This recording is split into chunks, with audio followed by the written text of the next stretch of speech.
Kurt Warner here on the Rich Eisen Show. Let's talk about the quarterbacks, and let's talk about Hurts first. I mean, he could have been MVP of this game. No question about it. And that's part of the reason why we are still focused on that defensive holding penalty, because it did prevent Hurts from getting a legit chance to tie, if not win, with no time left. How good is he? I mean, he looks spectacular to me, and what a performance he had that night. Do you think this is a sustainable, he's now superstar in this league, Kurt Warner? I think all of our hope is that that's the case. Mm-hmm. Huge strides from last year to this year. Had, to me, what was an MVP season. I really thought he was the best quarterback in the league before he got injured, and would have gotten my vote for MVP had he continued to play that way and not been injured late in the season. I think the biggest question is going to be, can they play this way for the entirety of his career? Or can he evolve even more as a pocket passer and playing the game that way? I mean, he was phenomenal this year in every facet.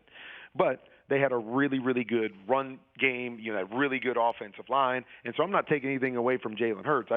When you talk about sustainable, to me, at some point he's probably not going to be able to play in, this great of a run, system, that he's going to have to throw it more often. And then we'll really get to see how complete of a player he is, or how high he can elevate himself as a quarterback. But, I'm a guy that always says, let these guys grow. It's okay for him to have room to grow and for us to have to see more from him. But he's done everything that you've asked a quarterback to do. Gets his team to the playoffs a year ago. You say to yourself, okay, he's got to get better as a pocket passer. This year, as good as a pocket passer as we saw in the league, even though he didn't have to throw for as many yards and touchdowns and all of that stuff from that, standpoint, he was really good in that capacity when he needed to be. And then I think there's going to be an evolution where he's going to have to carry them a little bit more from inside the pocket, and he's got to show us that he's got the ability to evolve into that guy, and that's what takes him into that next stratosphere. But it's been so much fun to watch. Such a great kid, and he never seems to back down from a challenge of saying, okay, last year I needed to get better in this. I did. Where do I need to get better next year? So I have no doubts that he can get to what we're talking about. And then let's talk Mahomes here. Unfortunately, you are no longer the last quarterback to win the league MVP in the Super Bowl in the same year. But it took a while, man. I mean, 9 straight quarterbacks tried to do what you were the last to do prior to Sunday, and they couldn't. And Brady's not even one of them, and he won 3 league MVPs and 7 Super Bowls during that span, and he couldn't even have pull that feat off based on circumstances. So where does Mahomes rank for you now with 2 Super Bowls and 2 league MVPs now in the case at 27? Well, I mean, rankings, I don't know. I mean, he's one of the best.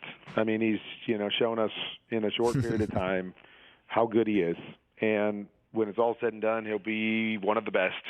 Can we make the argument that he's the best when it's all said and done, and can he match, Brady in terms of winning? I think so many people look at him right now and say he's the best quarterback that we've ever seen play the game. With all the skills and everything that he can do, he's the best quarterback. And they look at Tom Brady, and it's like he's the greatest winner. And so sometimes they can be synonymous. But I think Patrick's, at least right there in terms of how he's played the game. And now it's simply just about, how many more of these does he get? How many more times does he have a chance to play in the Super Bowl, and can he compete from a winning standpoint with Tom Brady? And if that happens, I think everybody will probably end up saying he's the best because of the skill set and the wow plays and all the different things that he can do that, some of us, including, Tom Brady, we're limited. They weren't going to do some of these wow things that Patrick can do, and Patrick can do basically all the other stuff. So I think that's how it's going to shake out when it's all said and done. Is Patrick's in that category, will be talked about in that category for the rest of time, and now it's simply, can he match the wins? Can he match the Super Bowls to possibly take over that reign as best quarterback we've ever seen in our game? Catch the Rich Eisen Show every single day on the Roku channel, 12 to 3 Eastern, for free.